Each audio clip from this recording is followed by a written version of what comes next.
Salam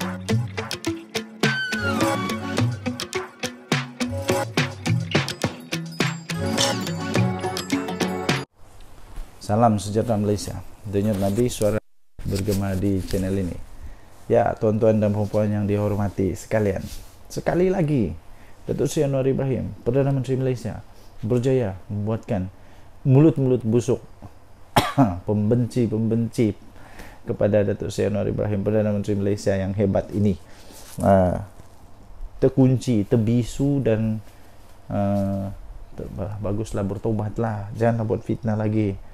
Gini, Datuk Seri Anwar Ibrahim sendiri dengan beraninya mengatakan bahawa tindakan disiplin terhadap menteri-menteri yang menggunakan jentera kerajaan ketika berkempen akan dikenakan tindakan disiplin. Ada Perdana Menteri lain yang berani cakap begini kah? Adakah Perdana Menteri lain yang berani cakap ini? Tidak ada. Hanya Datuk Seri Anwar Ibrahim. Itulah Perdana Menteri kita. Walaupun banyak keputusan dia yang tidak populis. Rupanya baru tadi saya belajar erti perkataan populis, yaitu keputusan-keputusan yang sebenarnya baik tapi tidak dapat menyenangkan hati orang yang mengharapkan sesuatu yang yalah tidak popular lah. Tapi keputusan itu sebenarnya baik. Tindakan disiplin akan dikenakan kepada menteri yang guna jentera kerajaan. Perdana Menteri Datuk Seri Anwar Ibrahim berkata tidak akan teragak-agak untuk mengambil tindakan disiplin terhadap mana-mana menteri kabinetnya yang jika terdapat bukti telah menggunakan jentera kerajaan semasa pilihan raya diadakan. Anwar menegaskan ia adalah keputusan jemaah menteri supaya mana-mana menteri, penjawat awam mahupun agensi kerajaan untuk tidak menggunakan jentera kerajaan sebaik selepas hari penamaan calon.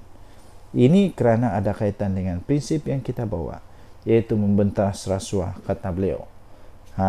Budaya rasuah yang kita tidak mahu diteruskan. Tapi kalau umpamanya penerusan projek sebelum hari penamaan calon, saya tidak fikir ia perlu dibangkitkan, kata beliau. Kalau ada pelanggaran, ia tentunya jemaah menteri harus dikenakan tindakan disiplin kerana telah melanggar keputusan jemaah menteri. Katanya semasa sesi waktu pertanyaan menteri pada sidang Dewan Rakyat hari ini. Perdana Menteri menjawab satu soalan tambahan daripada Datuk Awang Hashim PN Pendang yang ingin tahu sama ada kerajaan bersedia untuk menghentikan budaya seperti pelaksanaan pengumuman projek baru di suatu kawasan yang terlibat pilihan raya. Ini sebenarnya siapa yang buat? Siapa yang dulu buat? Denyut nadi suara rakyat bergema di channel ini. Jangan lupa tekan butang subscribe, like dan share. Saya percaya Perdana Menteri Malaysia Datuk Seri Anwar Ibrahim adalah yang benar-benar berani, benar-benar satu-satunya Perdana Menteri yang betul-betul berani mengatakan yang benar. Walaupun apa yang dia cakap ini mungkin tidak populis, tidak menyebabkan orang suka dia, tapi dia tetap cakap. Yang dia cakap di mana? Di Dewan Rakyat.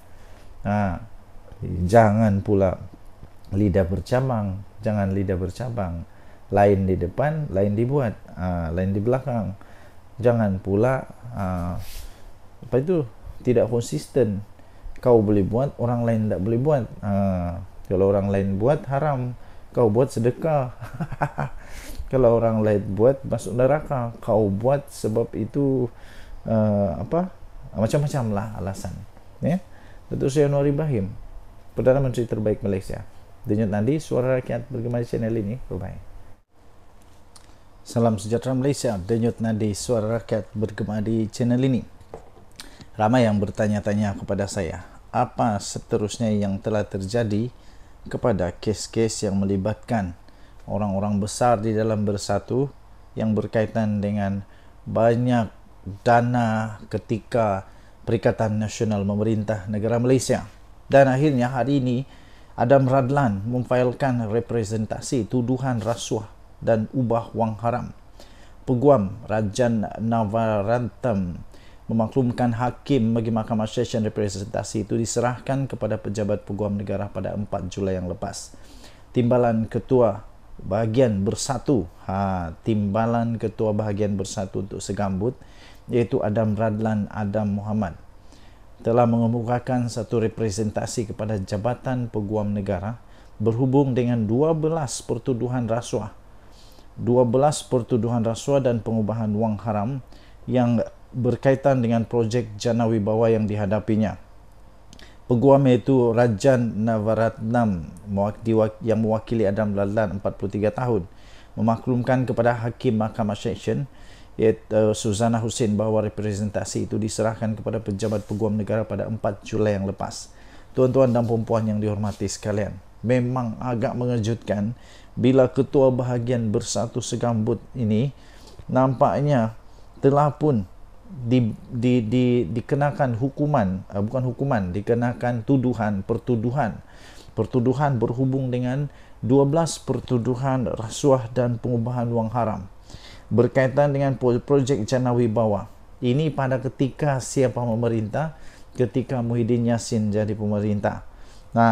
Okey, tetapi walaupun begitu, ingat di Malaysia kita ada undang-undang. Seseorang belum lagi bersalah sehingga mahkamah mengatakan, undang-undang mengatakan dia bersalah. Jadi untuk kes ini dia belum bersalah, tetapi disahkan dia ada 12 pertuduhan rasuah dan pengubahan wang haram. Hebat betul pada ketika Muhyiddin jadi Perdana Menteri. Macam kita pernah ingat dulu, ada seorang juga yang macam begini juga. Pihak pendakwaan memerlukan masa sebulan untuk meneliti dan mengkaji representasi yang dikemukakan oleh anak guam kami. Oleh itu kami mohon penangguhan perbicaraan kes yang ditetapkan pada bulan ini, kata peguam itu. Beliau berkata demikian selepas saksi pendakwaan yang pertama selesai memberikan keterangan perbicaraan untuk kes Adam Radlan yang berdepan 5 pertuduhan rasuah dan 7 pertuduhan pengubahan wang haram. 5 rasuah dan 7 pertuduhan pengubahan wang haram. Timbalan Pendakwa Raya Farah Yasmin Saleh mengesahkan telah menerima representasi yang telah dihantar pihak pembelaan pada 5 Julai dan memerlukan masa sebulan untuk meneliti serta mengkaji representasi selain tidak membantah penangguhan perbicaraan kes. Suzana menetapkan pada 6 Ogos ini untuk keputusan representasi. Okey, tuan-tuan dan puan yang dihormati sekalian, apa yang bakal terjadi sekiranya beliau, orang besar Bersatu ini didapati bersalah?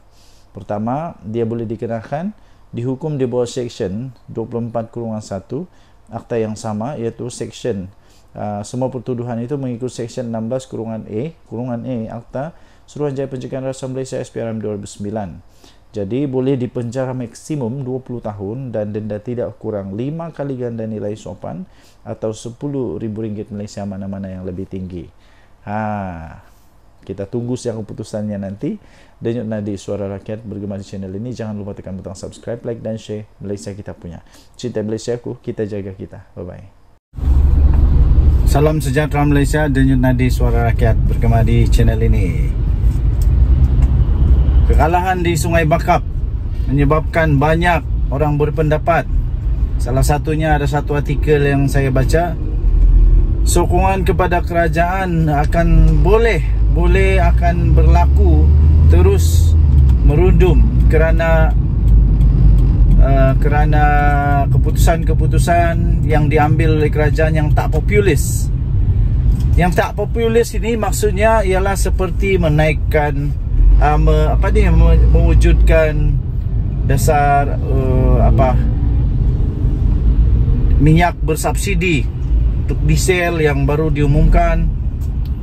Lepas itu tentang cukai dan sebagainya. Itu yang tidak populis. Jadi pada pendapat anda, terutamanya yang penyokong-penyokong PHBN, memang benarkah keadaan ini berlaku dan patutkah, perlukah untuk Datuk Seri Anwar Ibrahim, Perdana Menteri Malaysia, untuk mengumumkan, menarik semula dasar dasar-dasar yang tidak populis ini, keputusan-keputusan yang tidak populis, tidak popular, tidak disukai oleh rakyat ini. Sebenarnya pada pendapat saya bukan semua rakyat terkesan. yang terkesan itu adalah orang-orang yang kaya saja. Sebab untuk orang-orang yang tidak kaya, kita tetap akan mendapat subsidi daripada kerajaan, iaitu dengan bantuan daripada kerajaan untuk mengimbangi kenaikan harga itu. Adakah kerajaan perlu untuk membatalkan semua itu? Pada pendapat saya, tidak perlu.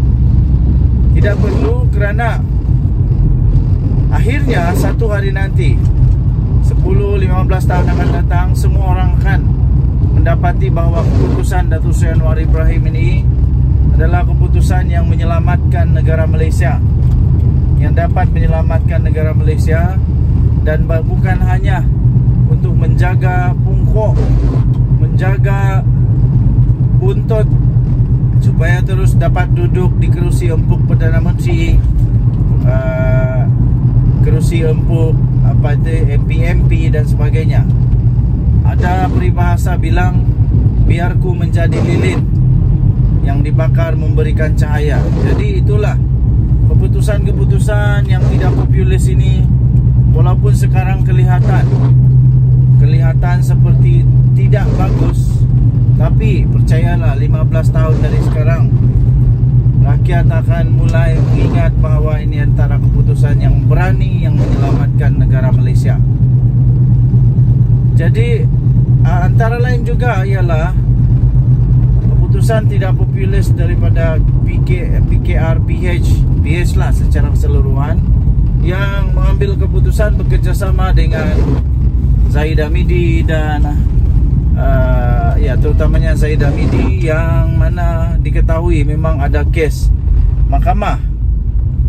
Jadi itu memang tidak populis juga. Adakah ini juga telah menyebabkan pengundi-pengundi tegar, penyokong-penyokong tegar Pakatan Harapan juga mulai meragui dan tidak lagi terlalu tegar, tidak lagi menyokong apapun keadaan kepada Pakatan Harapan ini? Adakah perlu untuk PH melepaskan diri daripada kerjasama dengan Barisan Nasional yang dianggap sudah runtuh, sudah hancur berkecai dan tidak kuat lagi lah? Bukan macam dulu, letak kayu pun boleh menang. Apa pendapat anda? Sila tinggalkan komen. Denyut Nadi Suara Rakyat bergema di channel ini. Jangan lupa tekan butang subscribe, like dan share. Malaysia kita punya, cintai Malaysia aku, kita jaga kita jumpa lagi. Bye. Salam sejahtera Malaysia. Denyut Nadi Suara Rakyat bergema di channel ini. Selepas PRK Sungai Bakap, adakah UMNO benar-benar akan keluar daripada Pakatan Harapan Barisan Nasional Kerajaan Madani ini? Adakah memang benar berita kabar angin, cerita Mat Jenin, cerita Tok Kadok dan juga ramalan Nenek Kebayan mengatakan bahawa Barisan Nasional bersama dengan puluhan MP-nya akan keluar daripada Pakatan Harapan Barisan Nasional ini kerana hasil daripada kekecewaan, kerana kalahnya Barisan Nasional, kalahnya Pakatan Harapan, kalahnya Kerajaan Madani di Sungai Bakap. Sebelum ini ada video saya yang saya buat. Adakah memang benar itu akan jadi kenyataan pada ketika ini? Adakah memang benar bahawa semua MP dalam UMNO akan keluar daripada Kerajaan Madani kerana kekecewaan ini? Adakah mereka tiba-tiba sedar bahawa mereka sepatutnya berada di tempat yang lain, bukan di Kerajaan Madani?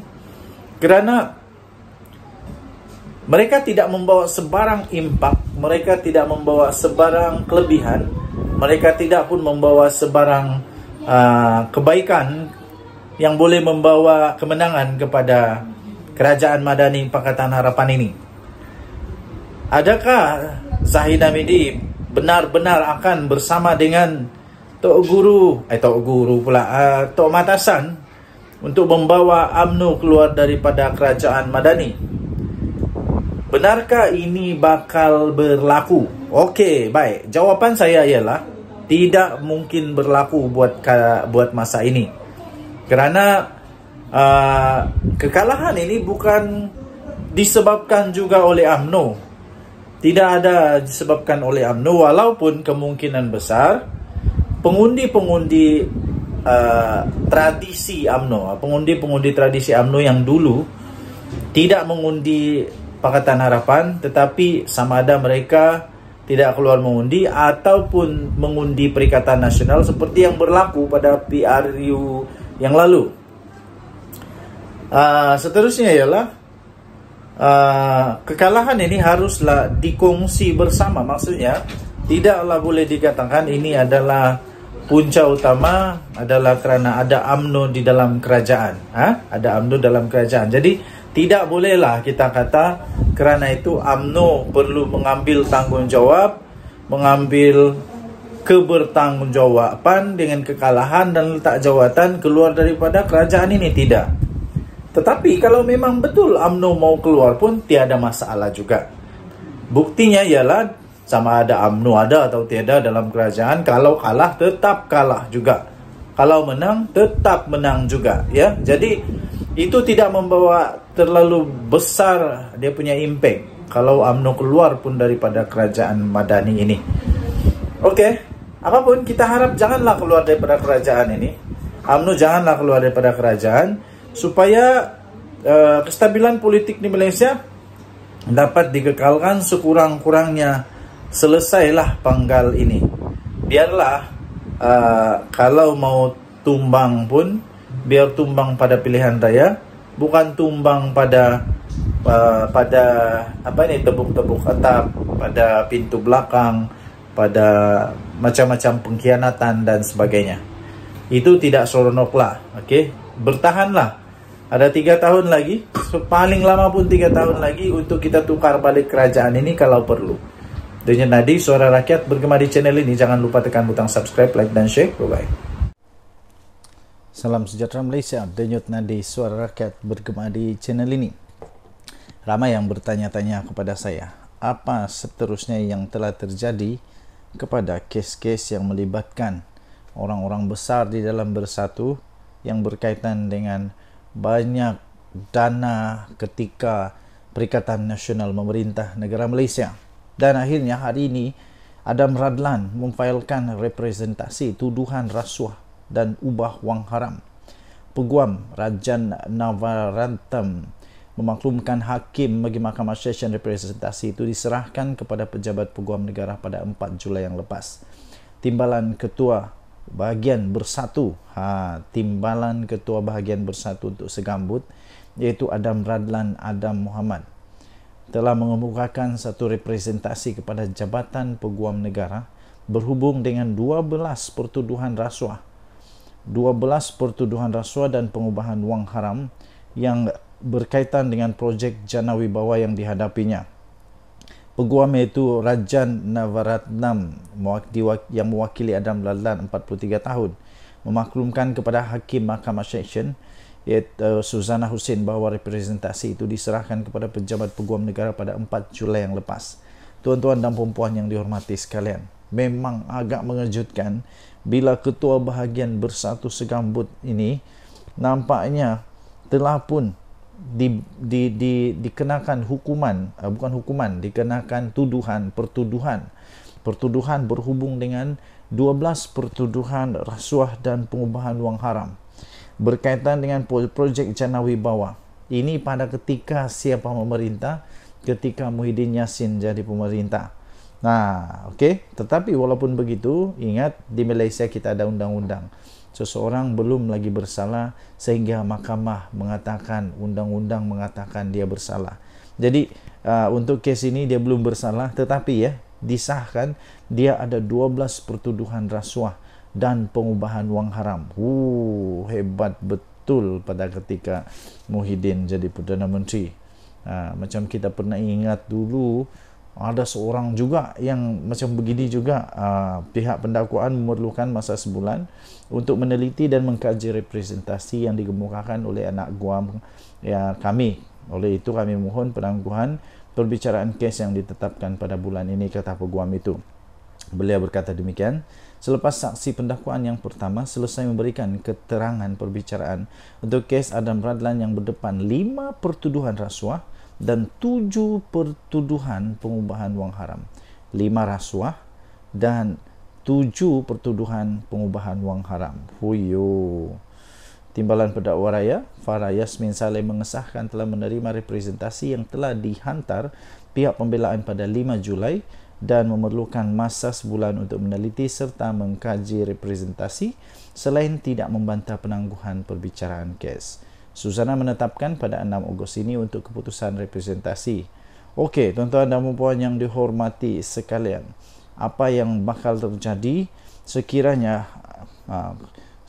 beliau, orang besar bersatu ini didapati bersalah? Pertama, dia boleh dikenakan dihukum di bawah Seksyen 24/1 Akta yang sama, iaitu Seksyen semua pertuduhan itu mengikut Seksyen 16/A Akta Suruhanjaya Pencegahan Rasuah Malaysia SPRM 2009. Jadi boleh dipenjara maksimum 20 tahun dan denda tidak kurang 5 kali ganda nilai sopan atau RM10,000 Malaysia, mana-mana yang lebih tinggi. Kita tunggu siang keputusannya nanti. Denyut nadi Suara Rakyat bergema di channel ini. Jangan lupa tekan butang subscribe, like dan share. Malaysia kita punya. Cinta Malaysia ku, kita jaga kita. Bye-bye.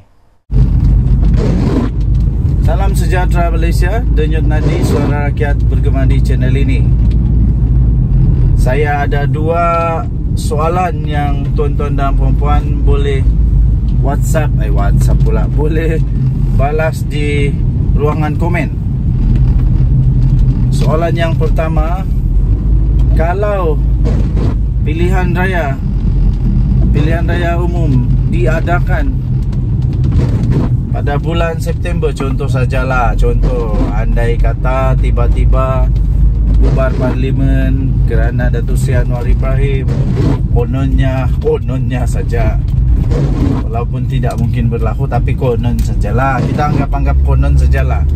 Kononnya Datuk Seri Anwar Ibrahim tumbang kerana kehilangan majoriti di Dewan Rakyat. Kalau pilihan raya diadakan pada bulan September, katakanlah, pada pendapat anda siapa yang bakal menang dalam pilihan raya itu? Adakah tetap akan menang oleh Pakatan Harapan atau Perikatan Nasional atau Barisan Nasional? Patutkah Barisan Nasional berpisah daripada Pakatan Harapan? Patutkah UMNO untuk mencuba nasib sekali lagi untuk bertanding secara gentleman, iaitu secara solo, tidak mengharapkan mana-mana gabungan lain kecuali Barisan Nasional sahaja? Siapa yang bakal menang? Adakah Perikatan Nasional yang bakal menang dengan bergaya sekali lagi? Dan soalan kedua, ya tuan-tuan dan puan-puan yang dihormati sekalian, kalaupun tiba-tibalah Pakatan Harapan kalah, Perikatan Nasional menang, soalan kedua ialah siapa yang layak untuk jadi Perdana Menteri Malaysia untuk menggantikan Datuk Seri Anwar Ibrahim? Itulah masalahnya. Sebenarnya masalah paling besar ialah siapa yang layak untuk ganti Datuk Seri Anwar Ibrahim untuk jadi Perdana Menteri. Adakah Hadi Awang tapi Muhyiddin setujukah? Adakah Dr. Samsuri, Menteri Besar Terengganu, tapi Hamzah Zainuddin dan Azmin Ali setujukah kalau PAS yang memerintah? Inilah persoalan paling besar. Persoalan paling besar sebenarnya ialah bukan menang kalah, tapi siapa yang boleh jadi Perdana Menteri. Soalan seterusnya ialah masihkah PAS mahu Muhyiddin jadi Perdana Menteri? Sanggupkah PAS untuk menjadi sekali lagi menjadi parti paling banyak menang, tapi akhirnya parti yang tidak pernah jadi kerajaan Perdana Menterinya daripada parti itu. Maukah? Okey, jadi tinggalkan komen anda. Apa pendapat anda? Siapa sebenarnya yang boleh jadi Perdana Menteri? Muhyiddin Yassin pun rasanya PAS sudah tidak mau jadi Perdana Menterinya Muhyiddin Yassin. Takkanlah Mahathir pula. Mahathir langsung tidak sudah kaki. Sebab dia bukan MP, kecuali dia menang lah. Tapi baru-baru ini pilihan raya kalah teruk, habis Mahathir. Jadi siapa yang layak untuk ganti Datuk Seri Anwar Ibrahim? Yang saya nampak tiada lah, belum ada lagi. Belum ada lagi. Tinggalkan komen anda. Denyut nadi suara rakyat bergema di channel ini. Jangan lupa tekan butang subscribe, like dan share. Bye bye. Salam sejahtera Malaysia. Denyut nadi suara rakyat bergema di channel ini. Ramai yang bertanya-tanya kepada saya, apa seterusnya yang telah terjadi kepada kes-kes yang melibatkan orang-orang besar di dalam Bersatu yang berkaitan dengan banyak dana ketika Perikatan Nasional Memerintah Negara Malaysia. Dan akhirnya hari ini Adam Radlan memfailkan representasi tuduhan rasuah dan ubah wang haram. Peguam Rajan Navaratnam memaklumkan hakim bagi Mahkamah Session representasi itu diserahkan kepada pejabat peguam negara pada 4 Julai yang lepas. Timbalan Ketua Bahagian Bersatu, Timbalan Ketua Bahagian Bersatu untuk Segambut, iaitu Adam Radlan Adam Muhammad, telah mengemukakan satu representasi kepada Jabatan Peguam Negara berhubung dengan 12 pertuduhan rasuah dan pengubahan wang haram yang berkaitan dengan projek Jana Wibawa yang dihadapinya. Peguam iaitu Rajan Navaratnam yang mewakili Adam Radlan 43 tahun memaklumkan kepada Hakim Mahkamah Session iaitu Suzana Hussein bahawa representasi itu diserahkan kepada pejabat peguam negara pada 4 Julai yang lepas. Tuan-tuan dan puan-puan yang dihormati sekalian, memang agak mengejutkan bila Ketua Bahagian Bersatu Segambut ini nampaknya telah pun dikenakan hukuman, dikenakan pertuduhan berhubung dengan 12 pertuduhan rasuah dan pengubahan wang haram berkaitan dengan projek Jana Wibawa. Ini pada ketika siapa memerintah? Ketika Muhyiddin Yassin jadi pemerintah. Tetapi walaupun begitu, ingat di Malaysia kita ada undang-undang. Seseorang belum lagi bersalah sehingga mahkamah mengatakan, undang-undang mengatakan dia bersalah.